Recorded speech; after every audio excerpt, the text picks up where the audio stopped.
All right, I think we're ready for our first speaker today, and our first speaker graduated from the University of Minnesota Law School, receiving his degree in 1972. He subsequently served as Assistant Goodhue County Attorney in Red Wing from 1972 to 1974, and since then, I believe for more than 40 years, he's been in private practice right here in Cannon Falls. And, currently, his work centers around estate planning, to include wills, trusts, probate, death tax filings and planning, as well as real estate, farm and business transition issues from one generation to the next, and all other various issues that come up as a small town attorney. So we are so happy that he could join us today.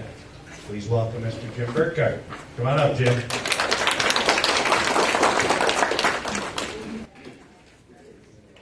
Yeah. Good morning, everybody, and thank you very much, Rod. It's my pleasure to be here. I always sort of chuckle to myself when my topic usually concerns dying, death, and taxes, the three most popular topics that you can talk about. But it's something that concerns us all, and it's something that we should all address and think about, not only for ourselves, but for our family, for our loved ones. I think it's an act of love on our part to think through what we should do. For many of us, it can be quite simple, but over the years, I've found many situations in which if people don't give it some pre-thought, that literally they can leave a mess for their families and for their loved ones. And so it is an important topic. I sort of smile because my old mentor, boss, and partner Al Johnson is here, and maybe he should be standing up here and talking about these topics, but I guess it's the young guns' turn to do that. Many of you I recognize, and many of you I've had in the office, and it's been my pleasure to have helped you and sat down with you and helped you plan your affairs. And I want to start off by saying that the news is good. As Al would know, back in his heyday, was it the 30s or 40s? No, I think it was back in the 50s, 60s, and 70s, things were more difficult then. Taxes were much higher. We had a federal death tax that affected almost everybody, and the federal death tax rate was 50% after you got through the deductible amount. We, of course, have a state death tax. We had issues that made the transition of farms, small businesses, and even just our normal assets difficult. Taxes took a great bite out of people's inheritance. Probate seemed to be difficult. People feared it. What is it? How costly is it? The whole process seemed mysterious. It seemed fraught with high costs, delays, and really, from my perspective today, after all these many years, the news is nothing but better. My standard spiel on probate, death, taxes, and estate planning, I always begin by saying it's sort of like a person is juggling 5 or 6 different issues or balls that we have to talk about. And we want to talk about probate and wills. What does that mean? And how bad is probate? At the opposite end of the spectrum, we want to talk about trusts. People have heard about trusts, and is that a good deal? I read in the paper about every other month you can sometimes go over and get a free dinner at Wiederholt's if you go hear somebody talk about trusts, so that must be a good deal. We should talk about a little bit about death taxes. We should talk about powers of attorney. What does that mean? Do I need one? We should talk about health directives. And we should talk about nursing home. Not many of us raise our hand and voluntarily walk into nursing home, but the nursing homes seem to be... Okay, I'm not going through? Oh. Okay, well, rewind the whole thing and let's start over. My name's Jim Burkhardt, and did I mention my old partner Al Johnson sitting here? Okay, I apologize for that. Did you hear me to start with? No? Raise your hand if you have tinnitus like I do, so I don't hear any. If you have your spouse with you, just lean over and say, what did he say now? So anyway, I think we should talk briefly about wills, probate, death taxes, trusts, powers of attorney, healthcare directives, and nursing home. And that's sort of the package that surrounds estate planning. I'd like to start with a will, and many of you might have a will.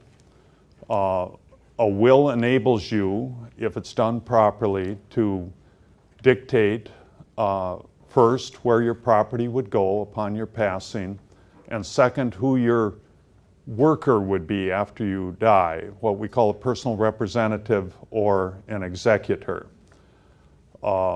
Some people feel, well, if I have a will, then I don't have to go through probate, which is a misconception. So when we talk about wills, we have to talk about probate. So setting aside the will for the moment, let's talk about probate. The judge over at the county seat wears many different hats. He's a criminal judge, a juvenile judge, a civil judge. He's a probate judge. Probate, in effect, is sort of a bureaucratic governmental paper chase. Associated with it is some fees. The court fees are approximately $400. Every time you go to court, you have to pay a filing fee. We have to give Dick Dalton a couple $100 to publish the probate notice in the back section of the newspaper. If you've ever been able to read that fine print, it tells the public that this person has passed away, and if that person owed you money, you've got 120 days to show up and ask to be paid. So it's sort of a public notice, if you will, of the death of a person and for creditors to step forward. That's a couple $100. Of course, it's the attorney that's not a couple $100. And that's where the fear of probate comes in. Attorney's fees are not a percentage. Very honestly, if they will, I'd be long since retired. But some people have heard, well, gee, doesn't it cost, and fill in the blank, 5%, 10%, some figure to go through probate, to go through the process of handling one's affairs after death? And the answer is no. Probate's based upon the time. Attorneys typically, in most cases, bill upon their time. But a probate has sort of a typical range of fees. And for our purposes today, I could say that a probate bill could run $5,000, $7,000, $8,000, something in that range. So if you want to define the monster in the room, how bad is probate? Probate takes about 6 months of time to do. It has court fees of $400, publication fees of $200, and you would probably end up paying an attorney $5,000, $6,000, $7,000, $8,000. Now, in terms of time, probate does not add time to wrapping up one's affairs. I'm sure for many of you who have helped wrap up the affairs of somebody who's passed away, by the time you close up the house or the condo, by the time, if the person owned real estate, that you figure out what to do with the real estate, by the time you get through medical bills, Medicare and supplement insurance, perhaps you had to wait until the turn of the year and do a last income tax return. By the time you do that, it can take 4, 5, 6 months to wrap up somebody's affairs. So probate does not add time to the process. If somebody dies with some assets, it's going to take 4, 5, 6 months to wrap up that person's affairs. But probate does have those costs associated with it. Back in the day, back in the 70s and 80s, we used to have to go to court to go through probate. We would go to court initially to start the probate, and we would go to court at the end to wrap up the probate. One of the better things that has happened now is the court in effect has said, unless there's an issue or a problem that the judge should refer to or handle, families no longer have to go to court. So one of the things that's expedited the process is while we send papers to the court, we don't have to physically go to Red Wing or Hastings or Faribault. And that always saves time and it always saves money. So what probate is then is a 4, 5, 6 month paper chase through the court system. What triggers probate, and this is where people get confused, there's two things that cause probate. The first is that somebody has passed away, and the second is that that person that's passed away owns assets in his or her own name alone. So it's not whether the person had a will or didn't have a will. For example, Prince now, who's been in the news, he passed away, and he must have assets in his name alone, Paisley Park or whatever he's got up there. He didn't have a will, but he'll certainly have a probate because the trigger was his accounts, his investments, his real estate, his corporate ownership must be in his name alone. And by the way, if you don't have a will, the state of Minnesota will make a will for you. We all have a will, whether we realize it or not, because your assets would have to go somewhere. If you died with money in the bank in your name alone, if you had a will, that would dictate where that money would go. If you didn't have a will, we would simply open up the state law books, and that would tell where it goes. It has to go somewhere. And in Minnesota, property goes to a spouse, generally speaking, if not to the spouse. If there is no spouse, it goes to the children, and it follows on down the bloodline accordingly. If there is no spouse, no children, it would go to your parents. If your parents were gone, it would go to your siblings. If some siblings were gone, it would go to nieces and nephews. It just spreads out. The state formula is rather logical about where your assets would go if you die without a will. So examples of where we have probate, I had a case where there was a husband and wife, and they came in to see me last year, and it wasn't a remarriage. This was their lifelong marriage. They had several children, and as many would wish, they said, well, we want everything to go to each other. If dad dies, it should go to mom. If mom dies first, it should go to dad.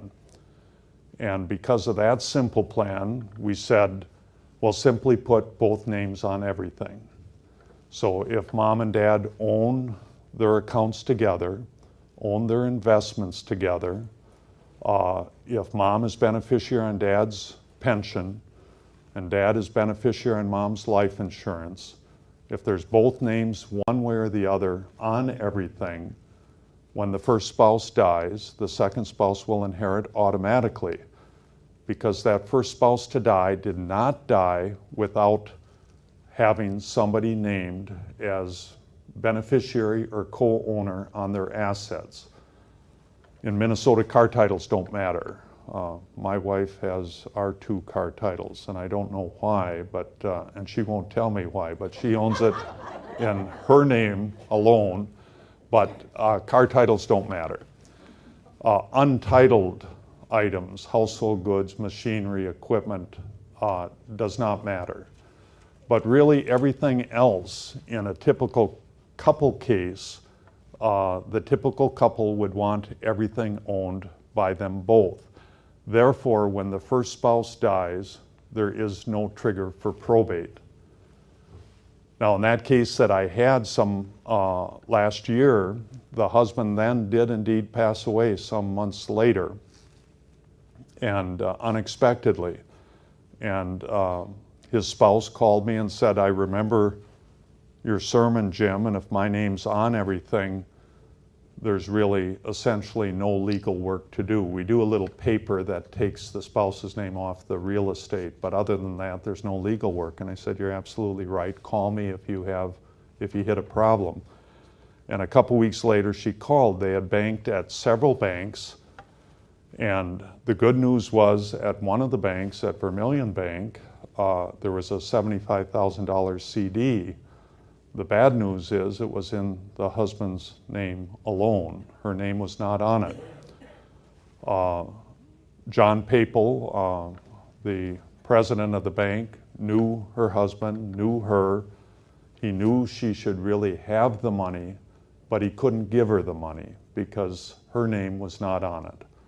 So then I said, "Well, you have to come back then, and we'll go through the court system for this one thing. You can probate for many things, or you can probate for one thing." Another example I had recently is a woman died, and her husband came in, and everything was owned together except the woman owned 1/4 of the family farm down in Dodge County. Her mom and dad had died, and it had gone to the 4 children. They had not yet sold the farm. She still owned 1/4 of that farm, and so forth. So that had to be probated as well then to her husband. So for most of us, most of the couples that I see, if it's not been a second marriage, what I call a blended family, if they want everything to go to each other, and if they don't have a death tax issue, and we can talk about that in a minute, the first rule of estate planning is probably mom and dad will own everything together.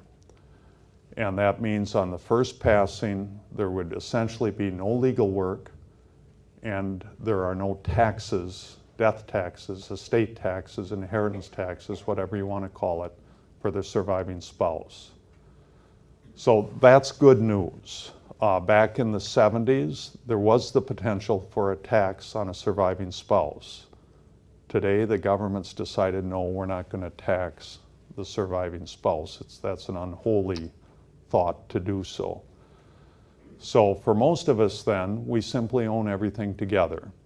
And we just have to be a little paranoid that we have everything listed in both names, or the other is beneficiary on things like life insurance, pension, annuity, IRA. And therefore we avoid probate. Now, if you have no probate, you don't need a will, do you see? The only purpose of a will is to tell the judge what your wishes are, as compared to state law, which would dictate what your wishes are.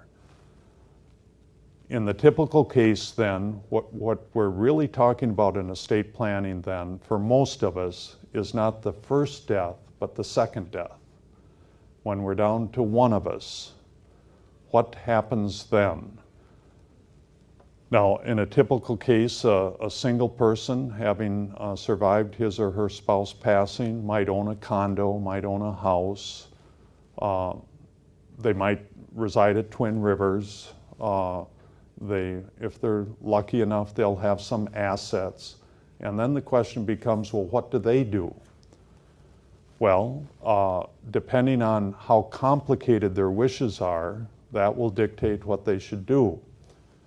If they have a couple children, 2, 3, 4 children, and if life has it that they want to treat the children equally, we may be able to avoid probate on the second passing, because in that case, the surviving spouse will simply name her children as beneficiaries on her assets. Again, car titles don't matter.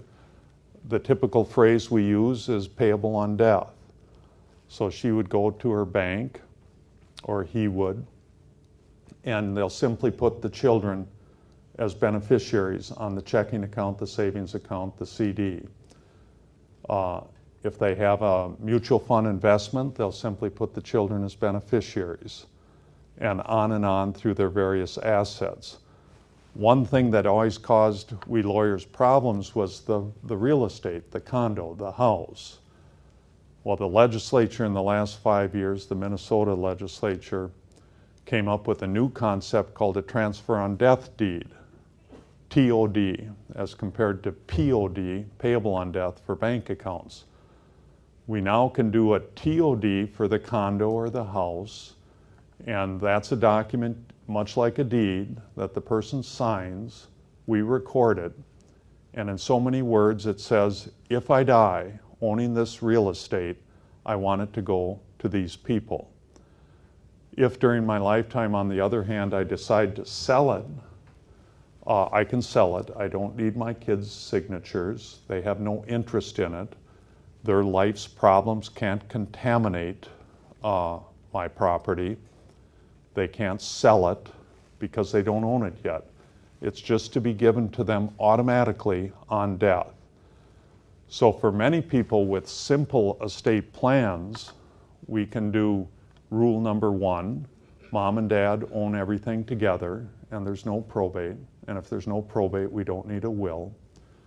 And rule number 2, if they have a simple heirship after the first death, we simply make sure that the kids, typically their children, are named as beneficiaries on everything they have, including their real estate transfer on death, and there'd be no probate then.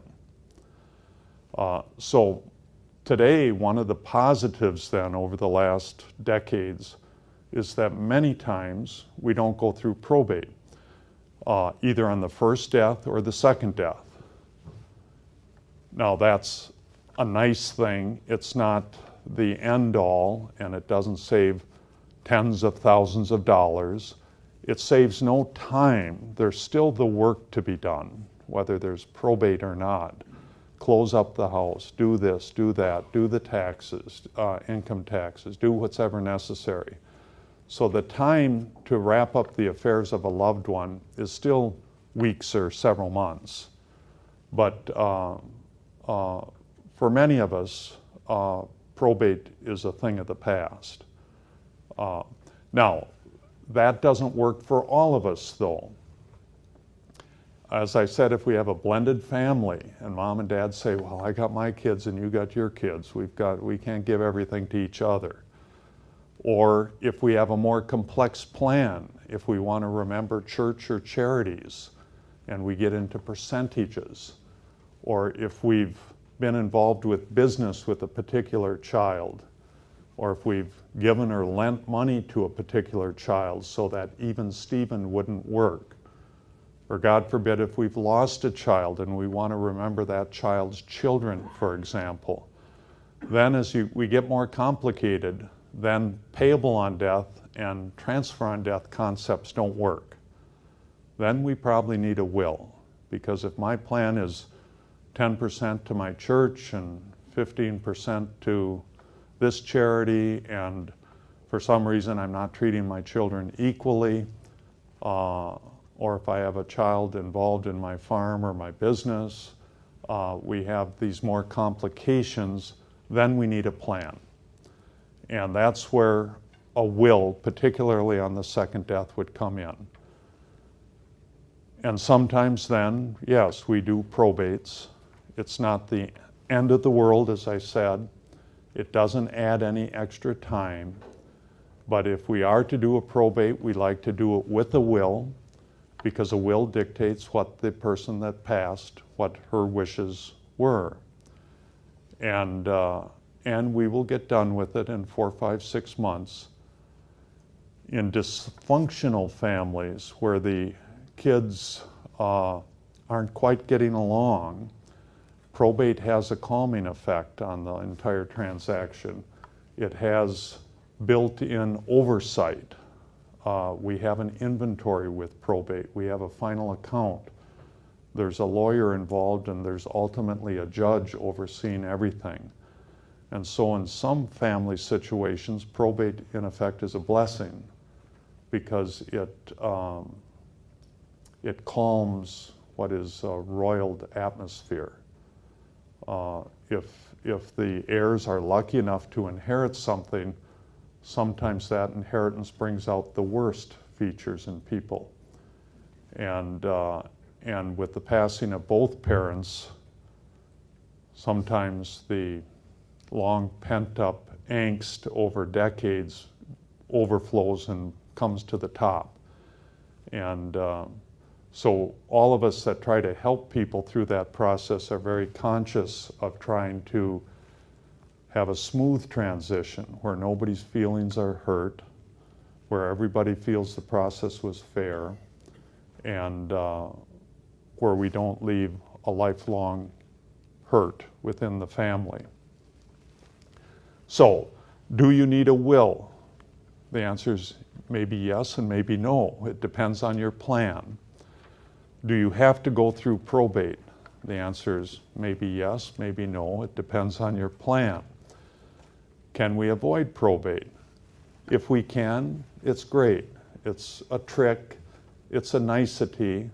It saves the ultimate heirs $5,000, $6,000, $8,000. Is it the end all to be all? No. Does it save any time? No. Does it potentially save any death taxes one way or the other? No. But if we can avoid probate, we simply avoid a half-inch pile of papers being sent through the court system and the need for an executor and so forth. If we do avoid probate, we still need someone in the family to take the lead and help the heirs through the process.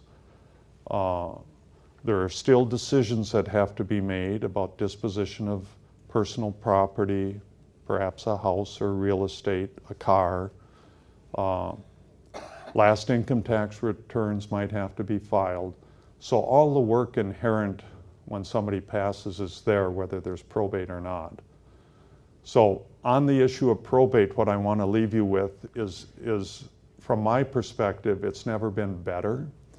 It's never been quicker, cheaper, simpler process. Unless there's World War III within the family, we don't go to court anymore. We send papers to the court.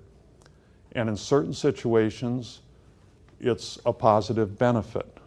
It provides a structure for the passing of assets from one generation to the next.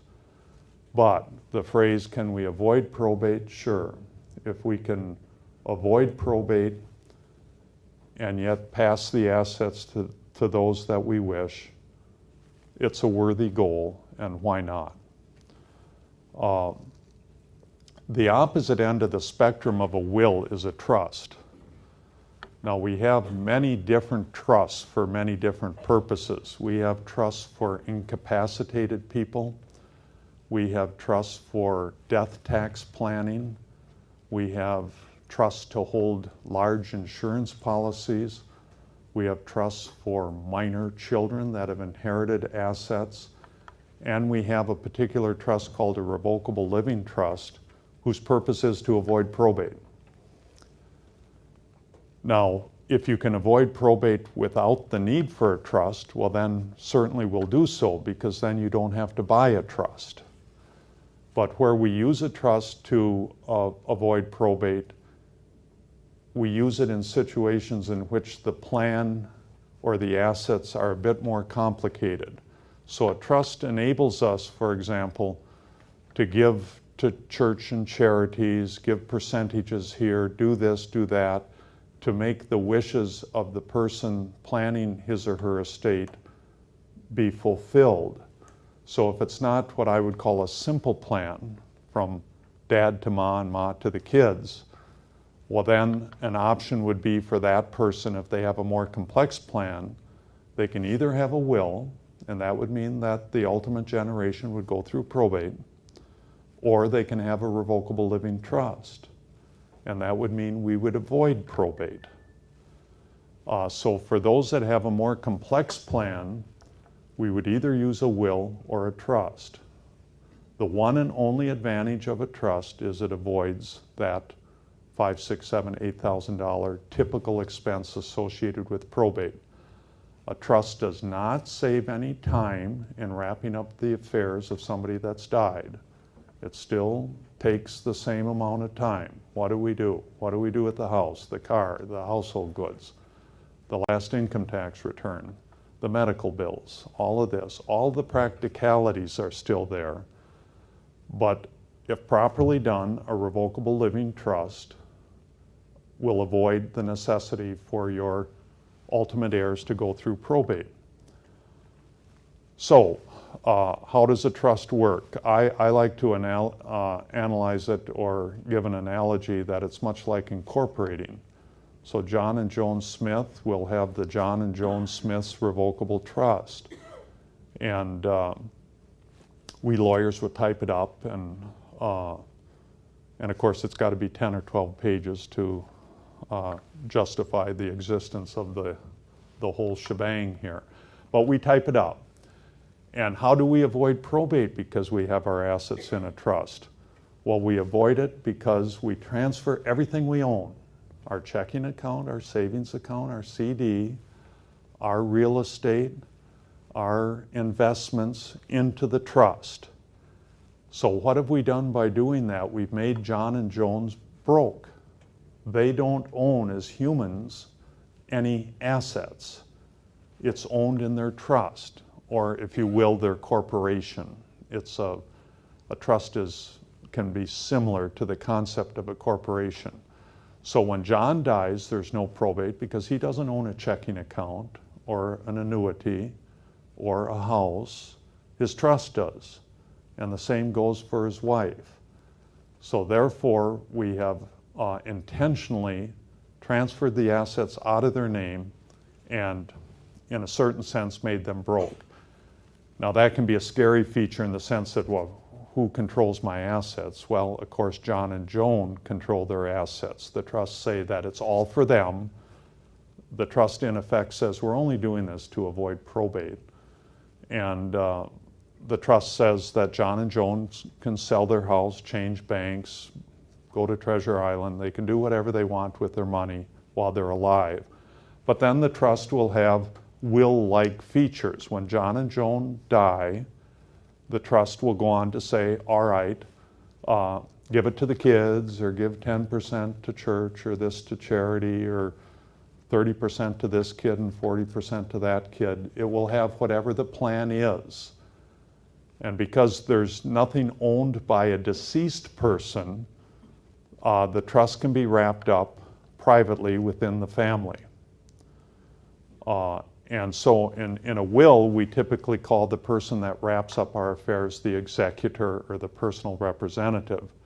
In a trust, we call the person that wraps up our affairs when John and Joan die the trustee.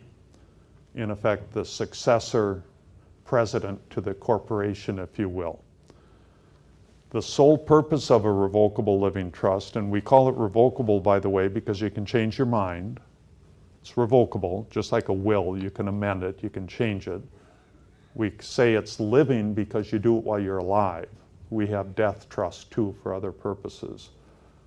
And again, a trust can be likened to forming a corporation. A trust does not save any inheritance tax. A trust does not exempt assets from nursing home. A trust does not save any time after death. It simply avoids that glop of paperwork and arguably then saves the bulk of attorney's fees that a probate would have. I have a couple examples of a trust. The negative of a trust is it's a little more, there's several negatives. It's a little more complicated to understand. It's more expensive to set up, and we can talk cost in a minute of a will. And it's unsupervised.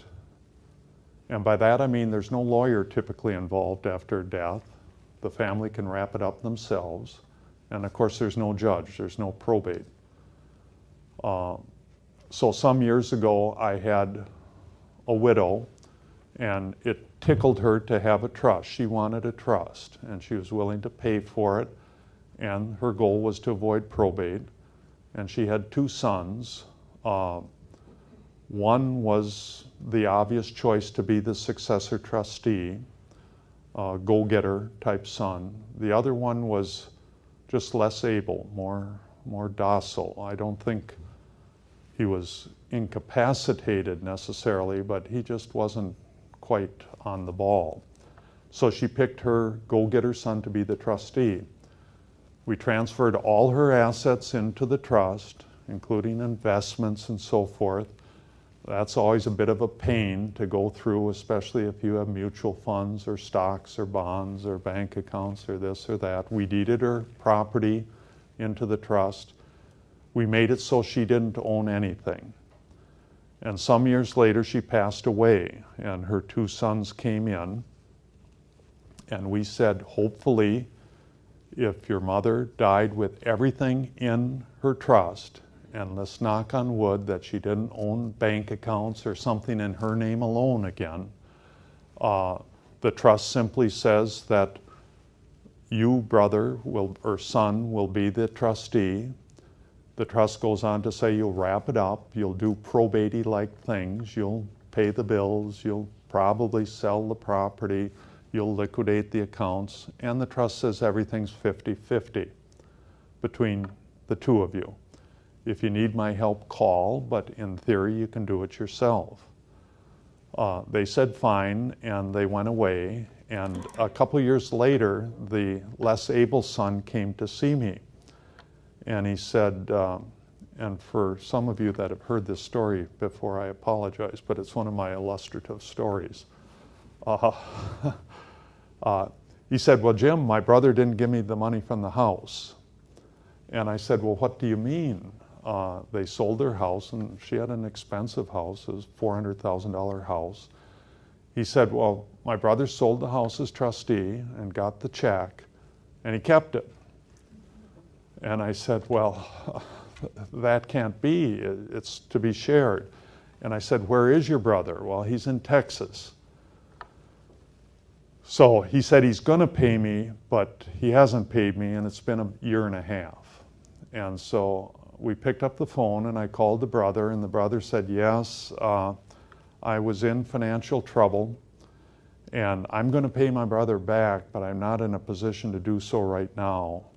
And he'll get his money, but not now. And so after that conversation, I talked with the brother that had come to see me, and I said, your brother's committed fraud, he's stolen from you. It's not a good situation. It's probably criminal.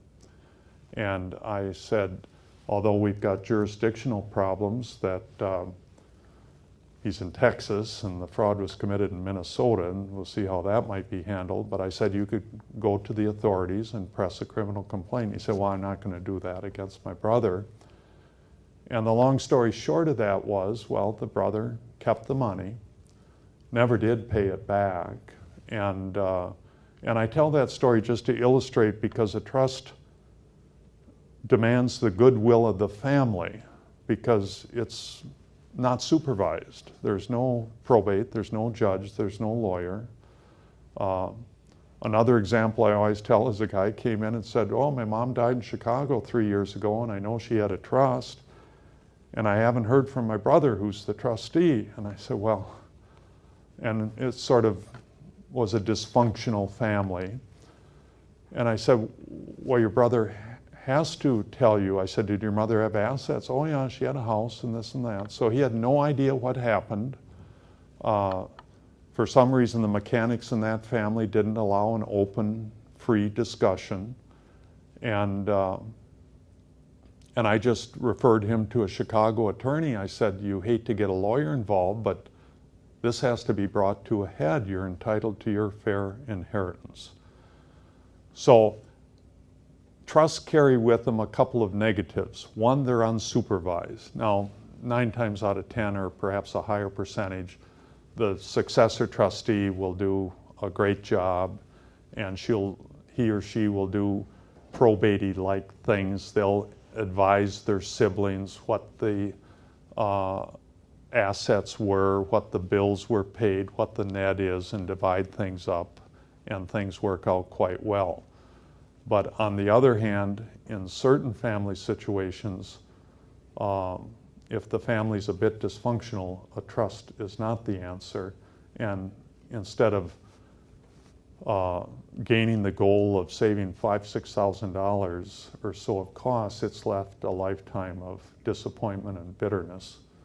And so the overriding goal that we should all have, whether we have a lot or a little, is to have clarity with our plans, whether it's in a will or a trust, or it's simply payable on death or transfer on death, so that we leave the least possibility for family problems. And in all families, the potential is there for hurt and disappointment. There's almost not one of us that would turn down an inheritance, and there's not one of us that doesn't expect to be treated fairly. And if the perception is that we've been treated unfairly, that can cause lifelong disappointment and hurt. My mother always called it dirty money.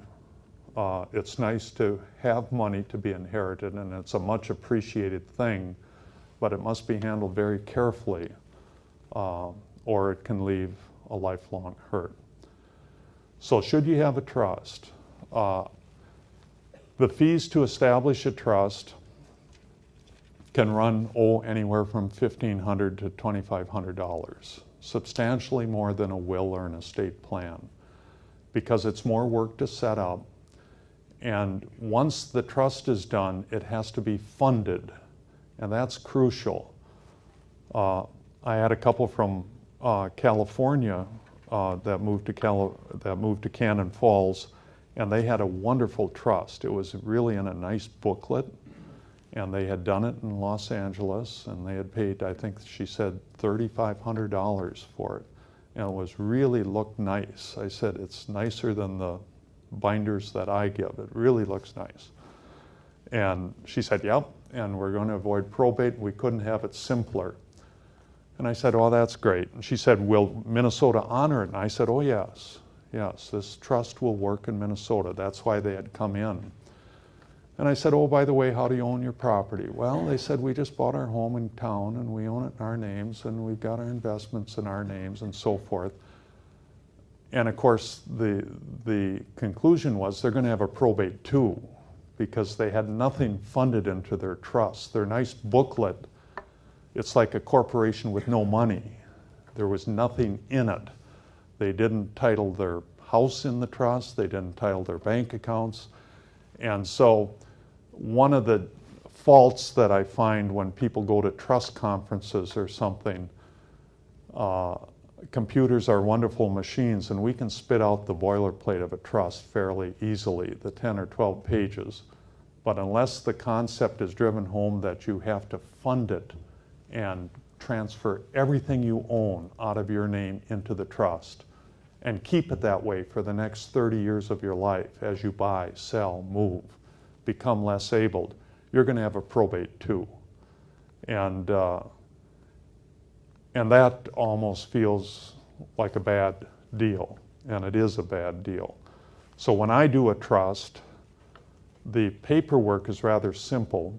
The funding is a pain in the neck, and then the ending is I hit mom and dad, or mom, and the kids, if they happen to be there, over the head and say you have to keep your assets 100% on a paranoid thought in the trust, or you're going to have a probate too. And you're going to defeat the essential notion of why you bought the trust in the first place. And I don't want to sell you a trust and end up probating too.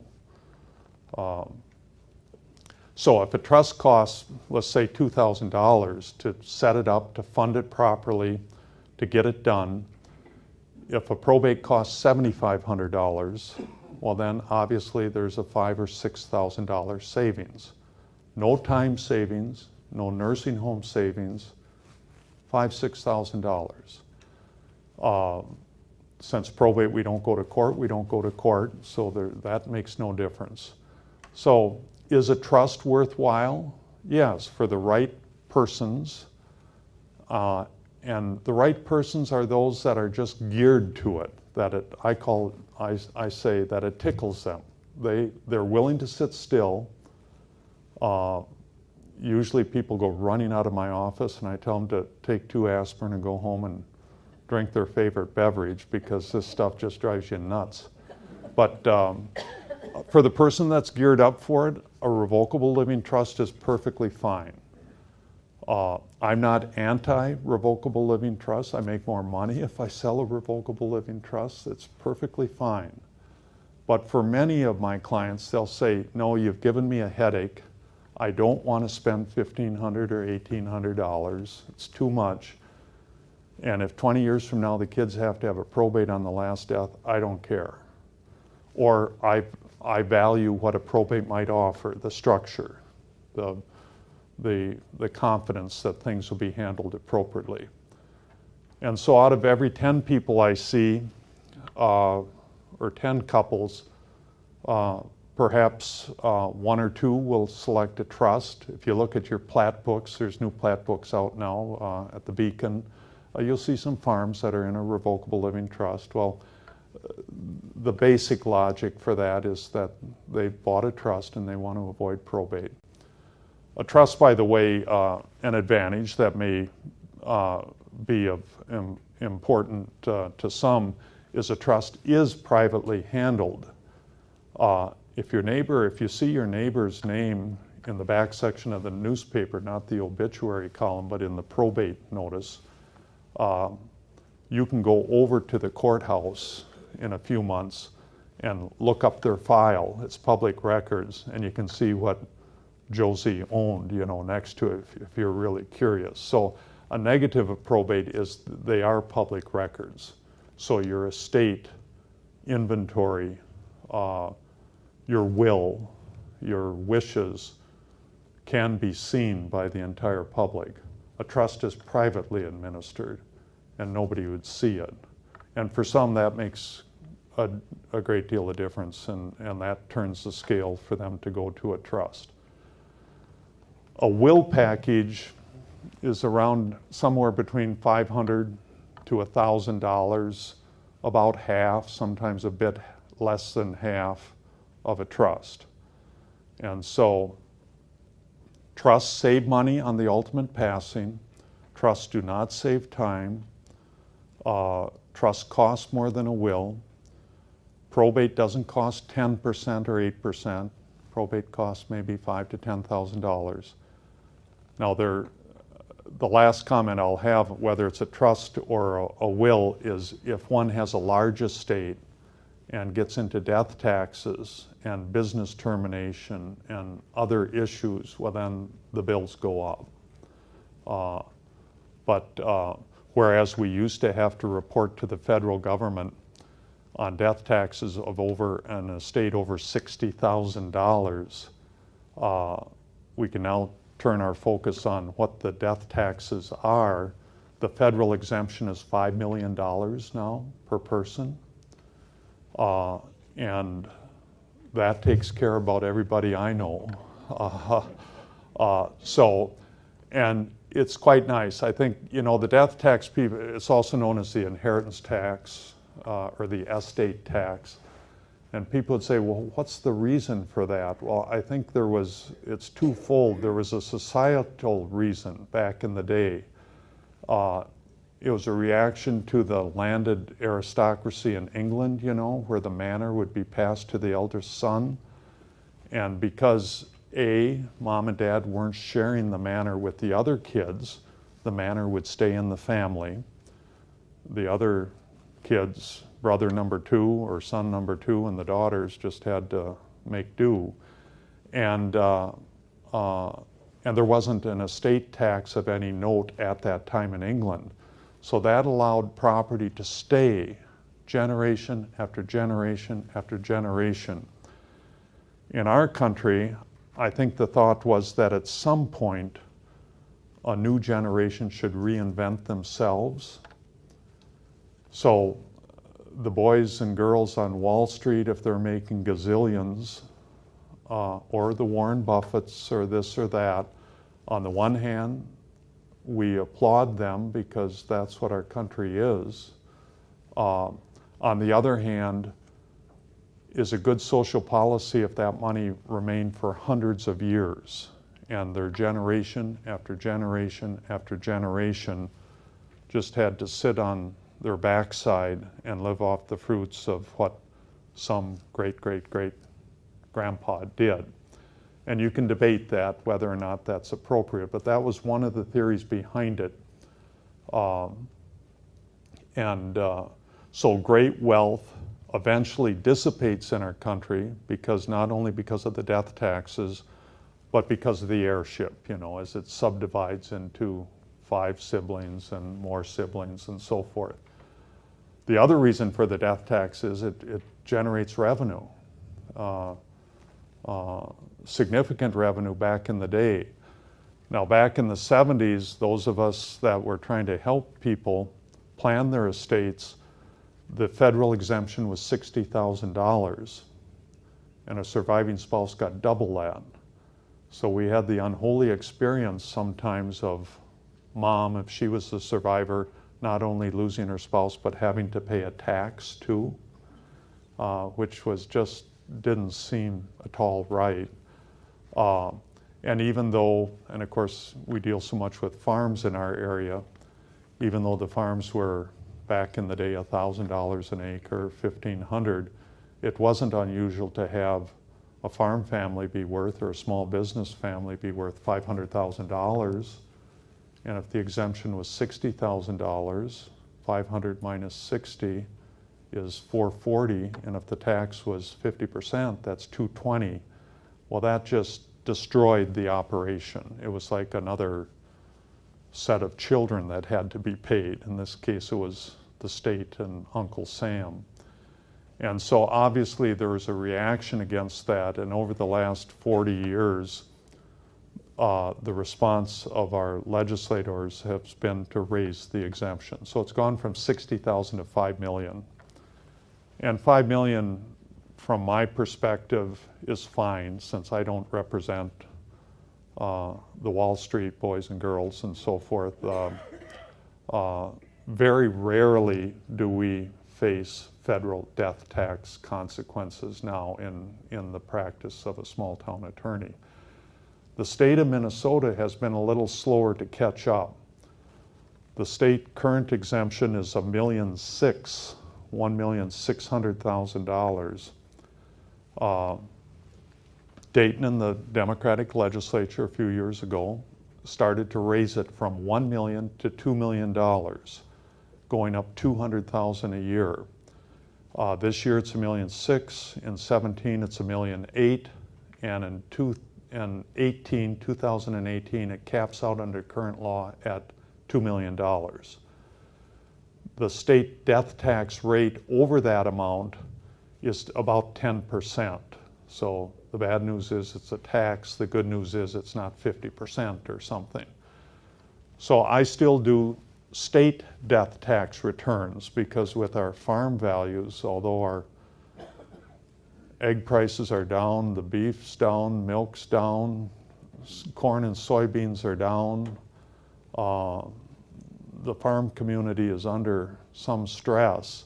It takes several years for that stress to catch up with our farmers, but I'm aware of farmers who've been denied credit for spring crops, and rents haven't necessarily fallen yet, but they'll have to fall at some point. We all remember in the mid-'80s when the farm crisis occurred, interest rates, you could get 16% on your CD, whoopee-doo, but your house loan was 12%, and farmers, when they borrowed money, paid 22% to their friendly banker, and that caused a farm crisis. Credit dried up, and farmers dumped their land to sell. It was the only thing they could do, and when that happens, the price of farmland fell by 50%. It went from a couple thousand an acre to less than 1,000 an acre. And they were bad days on the farm. There were foreclosures, sales.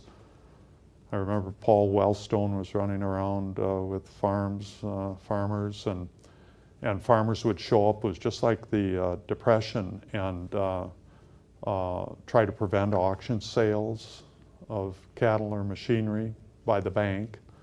And some bankers were wearing bulletproof vests. It wasn't happy days. It was an early precursor to our housing crisis of 2008. Capitalism has lots of benefits, and I'm all for it, but it's a rough ride in capitalism. It's usually not a smooth ride. We have institutions that try to smooth out our ride, but inevitably we have bubbles and bursts. And everybody that's got their little 401k or retirement account in the stock market knows all about that. You know, it's an up and down affair.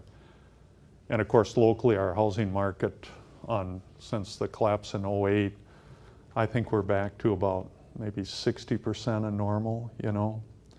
We used to think prior to that, well, we'll certainly sell our house in 30, 60, 90 days, guaranteed. Not so much now yet. It's better, but it's not there yet. And we used to know what our house was worth. And that was the fear, the real bad point of '08 and of 1984. And it must have been like our parents and grandparents faced in the Depression. All of a sudden, you didn't know what anything was worth. And if nobody will buy my house, it's worth nothing. And that can lead to real fear and a scary feeling. What you thought you knew, what you thought your value was, if all of a sudden that's taken away from you, you have no foundation on which to live your life. But anyway, death tax, I digress. Death taxes are good. $5 million. If mom and dad were worth more than that through estate planning, we can double it to $10 million because ma has $5 million and dad has $5 million. On the state level, we can double it from $1.6 million this year to $3.2. And the government also has benefits for farmers and small businessmen in terms of reduced valuations. So death taxes for us in Cannon Falls, just for most of us, are just not a primary concern anymore. So we've talked about probate, we've talked about a will, we've talked about death taxes, we've talked about a trust. What about a power of attorney?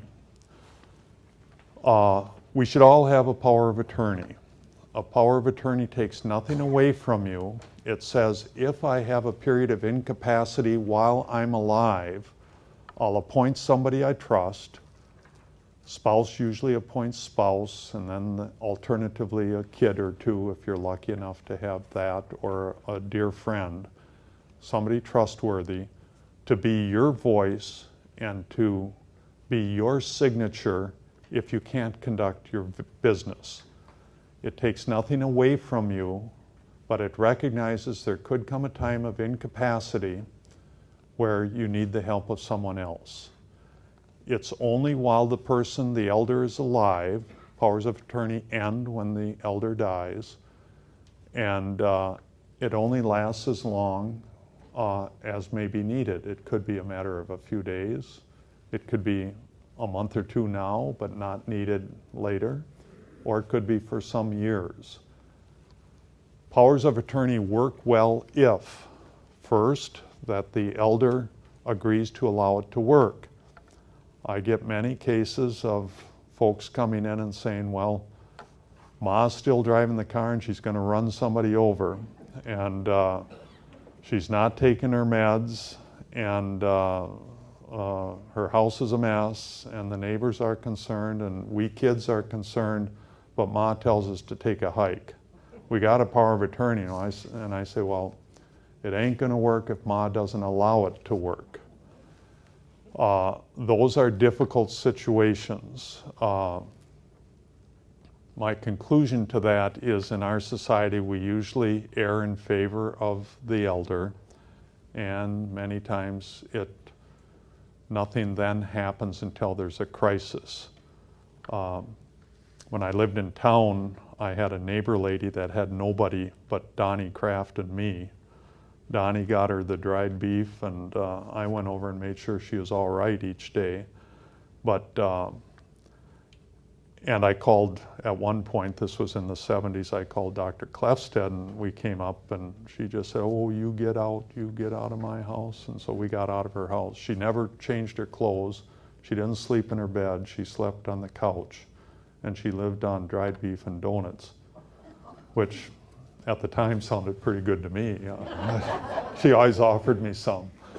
But the day came when she fell and she broke her shoulder. And then Ole Hallinger and I carried her out in a chair, kicking and screaming, and took her to the hospital, and Dr. Klefstedt operated on her without any consent. She wouldn't give consent. And afterwards she transitioned into the nursing home. And then I went into court and got a guardian for her. So if the power of attorney doesn't work, we go to court and get a guardian. Now, a guardian takes away your legal ability to control your person. So a couple, 2 or 3 times a year, we have to go to court and put somebody under guardianship. It takes away your right to vote, takes away your civil liberties. It's a drastic measure. We would much prefer that the power of attorney be the one that would handle the help that we may need rather than a guardian. But if need be, that's the ultimate choice, the court-appointed guardian. But 9 times out of 10, powers of attorney work when the family says, well, how do we know when we need it? Well, you know, either the elder will say, will you please take over, I'm done. It's driving me nuts to balance a checkbook, just would you please do it? Or it's just obvious, and perhaps the elder's in no position to object. If it happens to be a child or children that are the appointed powers of attorney, we call them the attorneys in fact, and you can have several. I always tell those people they're not dictators, they're not secretive, do it my way or the highway people. They're really working for the family, of course for mother or dad principally, but also for the children. And so it's an open book policy. No major decisions are made without trying to gain family unanimity. And if the family and the attorneys in fact work with that in mind, it works quite well. If the power of attorney is secretive and won't share financial data and so forth with her siblings, that can lead to trouble, because then the suspicion is there something untoward going on? Inevitably in the Minneapolis paper, once or twice a year, you'll read an article about some attorney in fact took advantage. And that's a societal risk we have, but the alternative to that would be to put everybody under guardianship, which is so much more expensive. To go into court to get a guardian is $5,000, $8,000 type bill. The power of attorney is a couple $100. So we live by our powers of attorney, but it's an example of a form we hope we never use, because we balance our checkbook on Friday and die on Saturday, what the priests and the ministers call a good death. And but if needed, we want it.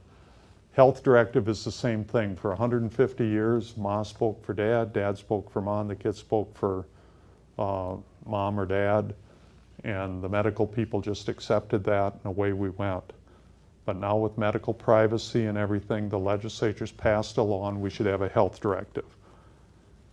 Mayo Clinic and all the big institutions have them. The knock against most of them are they're 5, 6, 7 pages long and people don't know what the heck to put in there. They ask questions and they come in and they say, geez, what I put in there. I found a form, I didn't make it up. The University of Minnesota Extension Service did a 1.33-page form. No fill in the blanks. It does put words in your mouth, so you have to agree with it. But that's the form I offer to my clients. Again, we'll make our own health decisions till the day we die, but if we have a period of incapacity and the medical care provider says who speaks for Helen, well, then the family can go get Helen's medical power of attorney, and those designated person or persons can speak for Helen.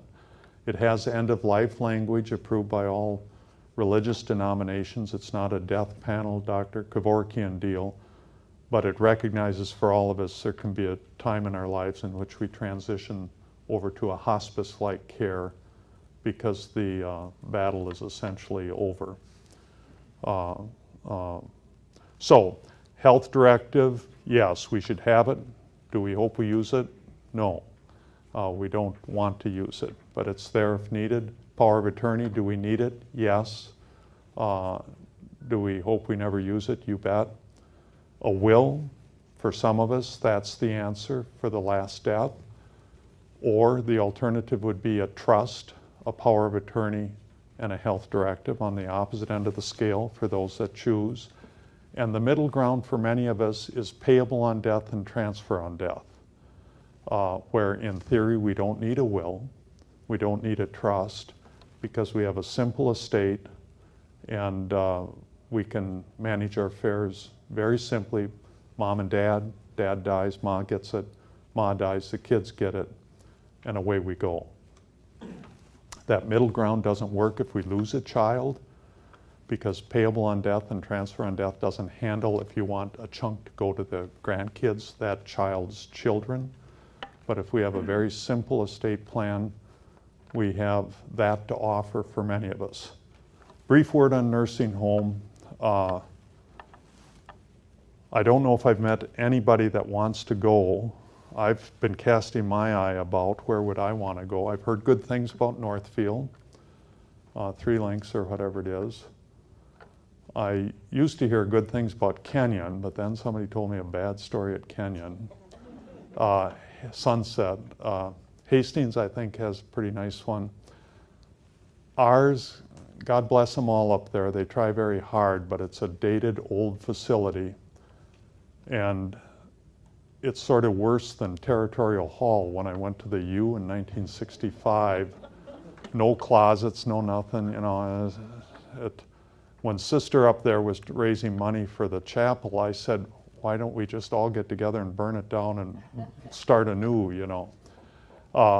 But we have it. I suppose we're lucky to have it. Twin Rivers is a great facility. That's more of an intermediate deal. But we're all afraid of nursing home. A, we don't want to go, and B, isn't it ungodly expensive? Nursing home fees are regulated by the state because most nursing homes accept medical assistants, MA, welfare patients. So the state sets the profit that the nursing home can make.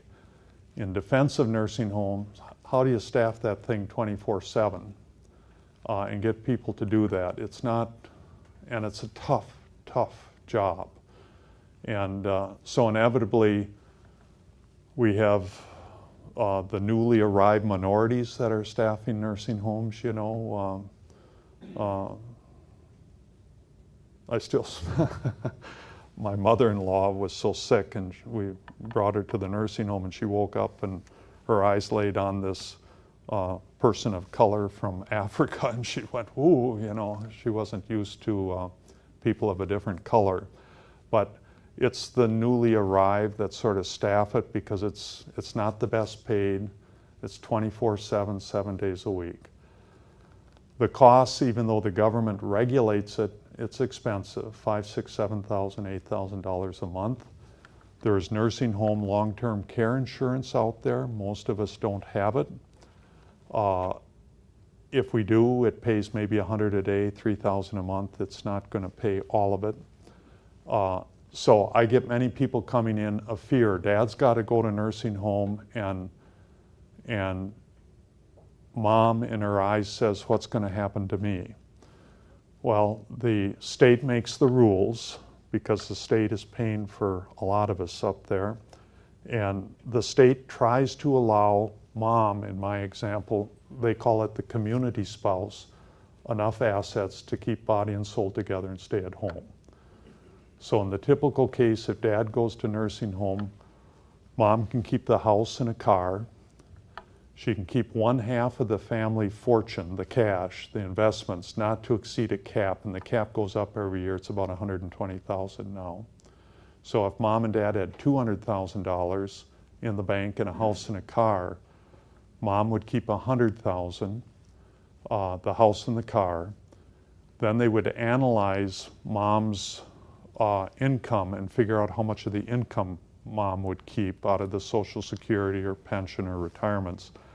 Dad would have, and in the business they call it the spend down then in that example of $100,000. And Dad can go buy a prepaid funeral from that. Let's just say that was $10,000, now we're down to $90,000. And Dad can have $3,000 set aside for after death church lunch or something miscellaneous. So now we're down to $87,000. And if Dad was paying at the rate of $6,000 a month, 6 goes into 87,000. I'll say 14 times, I don't know. That'd be 14 months. At the end of that time, he could apply for medical assistance. There's 2 forms to do it. There's a financial assessment form that determines the spend down.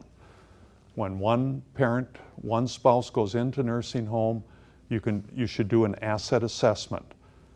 Then the county welfare person will say, this is how much you have to spend. It makes no difference if it was mom's money or dad's money. That's why down in Florida, nobody's getting married in their elder years, because they don't want to spend money on each other. So they're all living in sin down there, but that's okay. They determine the spend down and you spend it, and then Dad goes on medical assistance, welfare, MA. In that example then, Ma still got her $100,000, she's got her house, she's got her car, and out of the $3,000 or $4,000 a month income that she might have, she'll keep the greater part of that to keep body and soul together. So the good news that we can relate to most people is, if mom is not going to nursing home but dad is, or vice versa, the at-home spouse can stay at home. He or she won't become a bag lady on the street. The state does keep a tab, and when dad passes, they'll still keep that tab, and if life has it that mom never goes to nursing home, when mom dies, they'll present the tab to the family. And if ma had any assets, they'll want to be paid first. Back in 1965, Lyndon Johnson's Great Society, we had Medicare and Medicaid. Medicare's been pretty decent. I'm on it. I pay about as much in premium because I'm still working, but it's much better deductible coverage. My deductible on Blue Cross Blue Shield before I got on Medicare was like $7,500 a year, and you had to have a big catastrophe to reach your deductible. Well, Medicare and supplement, you're darn near first dollar coverage, or it's so minor, you just go, wow. So in my opinion, Medicare has been great, but we didn't put nursing home under Medicare. We put it under welfare, Medicaid, medical assistance. And someday, from my perspective, seeing so many people get mad because they pay for dad in the nursing home, and in the next bed, the next room is Ed, who drank it and spent it and gambled it away, and he's getting the same care as dad, and he was a wastrel, and isn't that unfair? And yeah, it probably is, but we don't turn people away, just like we don't turn people away from medical coverage at the emergency ward. And so someday our country will get that solved. It means more money for all of us probably, and it means paying for those that don't organize their lives to take care of themselves. But, and obviously it'll have to be some sort of tax or payroll tax or something. If we switch nursing home to Medicare, which I think inevitably we will, well, we'll just have to raise the wage withholdings or whatnot. We got to pay for it, but and we force people to pay for it. I have 5 boys and none of them wanted health insurance. Well, I just either kicked them in the rear end till they got it before this new system, which works and doesn't work, or that's what their Christmas present was. But we'll know many of your grandkids or young kids that say, oh, you know, I don't need it. Well, my son broke a tendon in his finger, and he had health insurance, thankfully.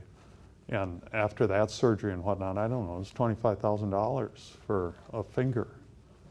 And without it, it was like, well, cut it off or something then. But, and over the years, I've represented the hospital, and of course, if people get ill and knock on the emergency room door, we don't turn them down.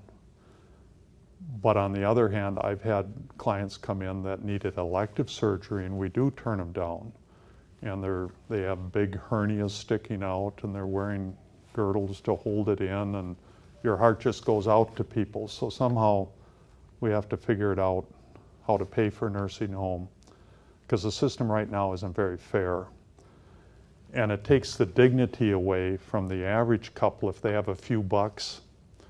Back in the day, and then I'll end, in nursing home, we used to have tricks to, whether it's right or wrong, and I'll call them tricks, we used to have legal tricks to hide your assets from nursing home. We had a particular trust, a Medicaid trust that would do it, put it over here, and you could say, oh, I don't own it. We had life estates, we had other devices. Our legislature probably appropriately has knocked down all of these tricks one by one through legislation. We're left with one trick, it's a free country. And by that I mean you can give your money away. And people say, well, I can only give $10,000 per person away because there's a tax. Well, that's up to $14,000 plus, it goes up each year. But you can give $5 million away. Minnesota has no gift tax. And the federals allow you to give your death tax credit away during your lifetime if you want. So mom and dad could give $5 million, or $10 million away. If they want to give the farm away, give the farm away. But there's a couple of rules about that. The first rule is Minnesota has a pullback within 3 years of death, and they'll tax that if you die. In other words, I don't feel good on Friday, I'll give the farm away and I'll die on Saturday, and I'll save the kids the inheritance tax, the 10% tax over $1.6 million. You don't get away with that. And the welfare has a rule. And the rules are made by our legislators in St. Paul. And that's called the look-back rule. And it used to be 2 years, it went to 2.5, it went to 3, it's now 5. So if you're in the nursing home and you apply for welfare, the welfare is going to dig into your past for the past 5 years and say, hey, what'd you give away and to whom? And if you did give stuff away, you won't qualify for medical assistance. Now, if it was a harsh world, they'd wheel you out, set you on the curb and say, tough luck, you don't qualify, go somewhere. They don't do that, but they refer it to the county attorney's office, and the county attorney then will try to claw it back from your kids or whoever got the asset. So we have, and the legislature keeps making that longer to literally try to discourage people from doing this for that reason. And 5 years is long enough, you know. If you say, well, I'm going to give my condo to the kids, well, A, you got to get out 5 years, and B, bad things can happen to good kids. They can get divorced, they can die, they can lose it, they can spend it, they can disappoint you, they can lose your condo. They can go to nursing home, have a stroke and go to nursing home. So the 5 years has sort of been it now. People, we just hunker down and we see what happens.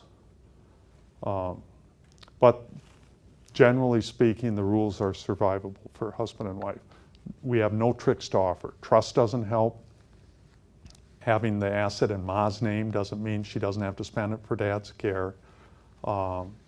If you give it away, you got to get 5 years away from it, and that's spooky.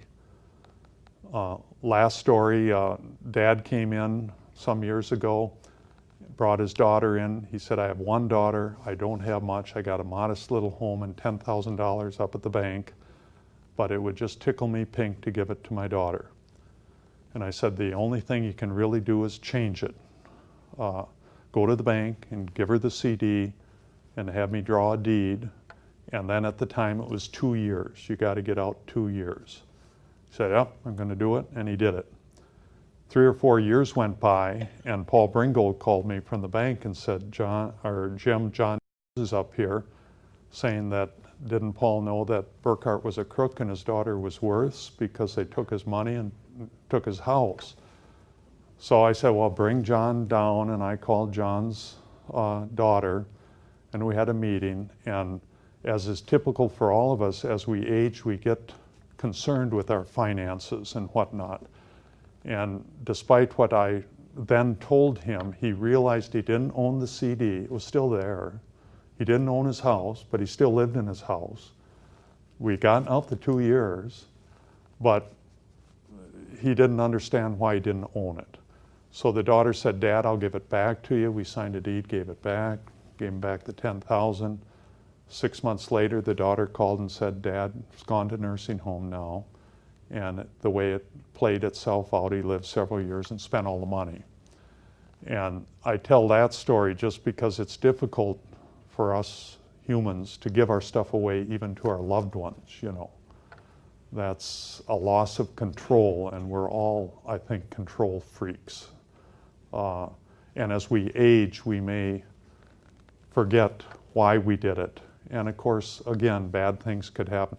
The daughter could have, for example, spent the $10,000 CD, which would have been even worse. So I got a closing shortly at 11 o'clock, and I've talked, and God bless you all for not totally passing out, but death, dying, and whoop-de-doo. So things are better than they've ever been. Whether you're a zillionaire or just the average person, a little bit of planning is appropriate. It's an act of love for your families. I encourage you to do it. It's not terribly expensive as lawyers go. We charge a lot more for other things. And it's just good to get that arranged. And obviously, if you're like my mother, you can write your own obit, which is great, which she did. She had a film, which was great. We had a film at the wake.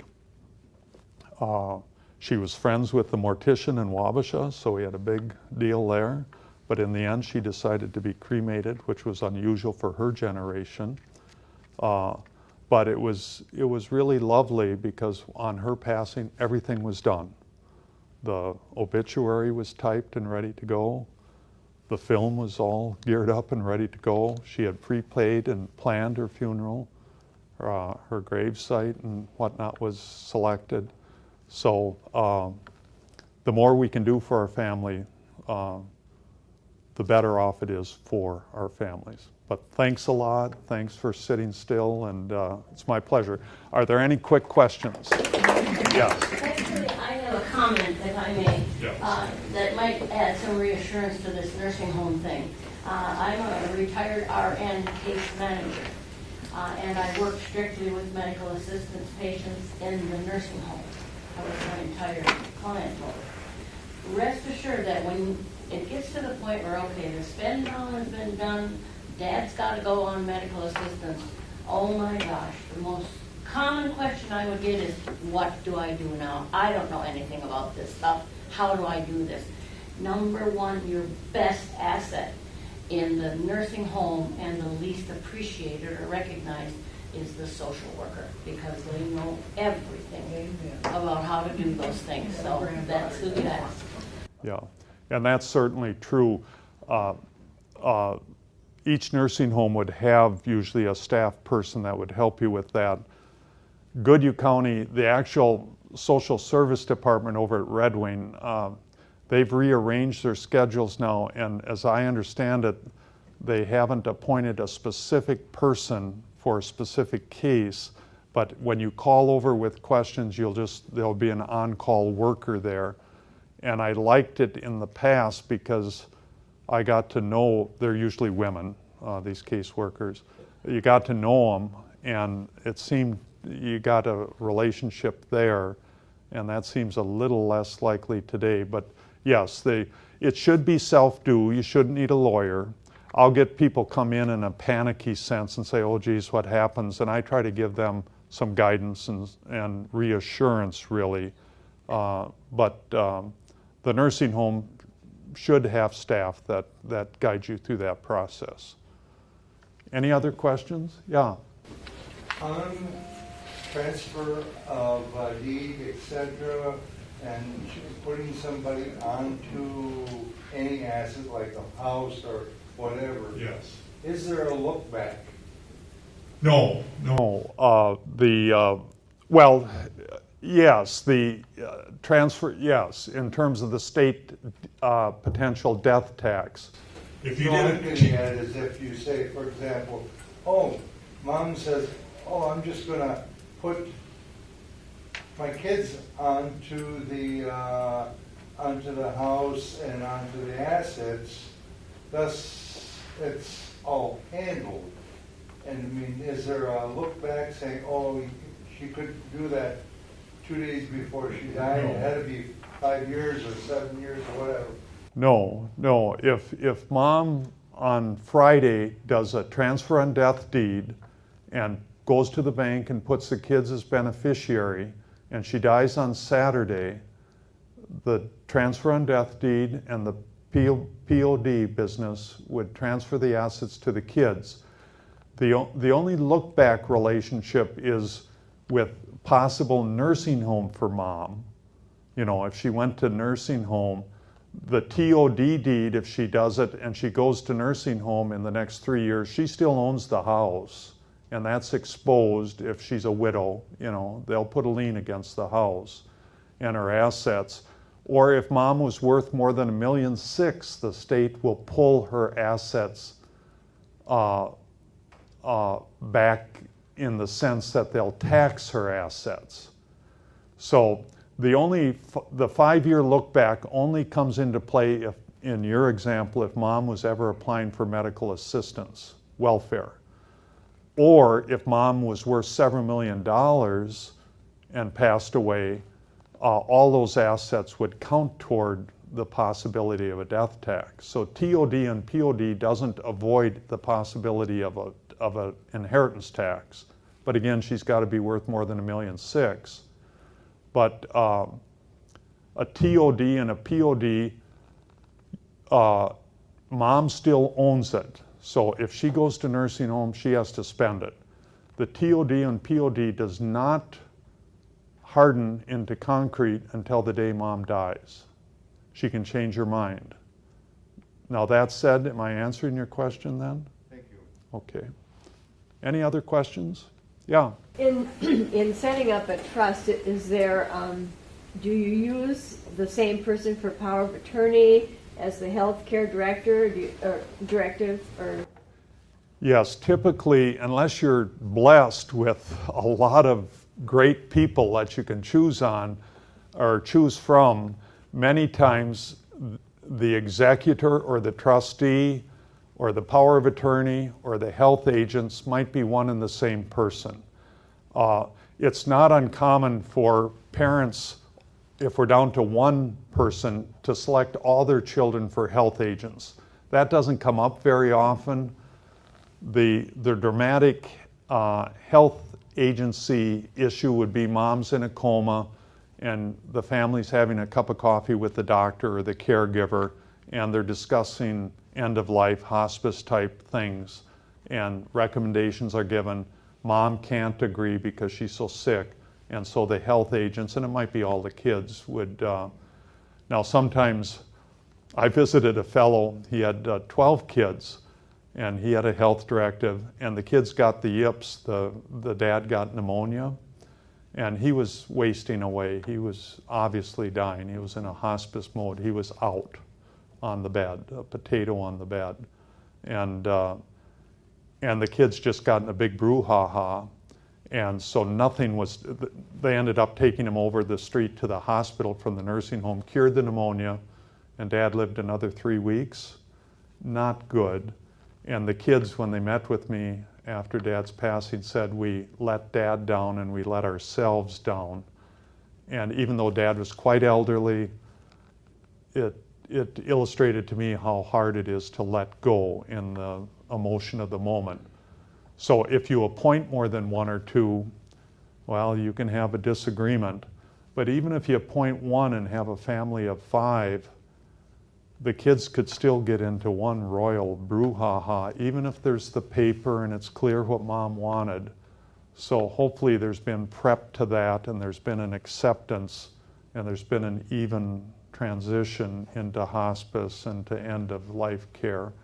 But yeah, many times you end up with the same person, because you're only lucky enough, you're lucky if you have one to do everything. Any other questions? Thank you very much. My pleasure, and hang in there. Thank you, Jim. Jim Burkhardt, that was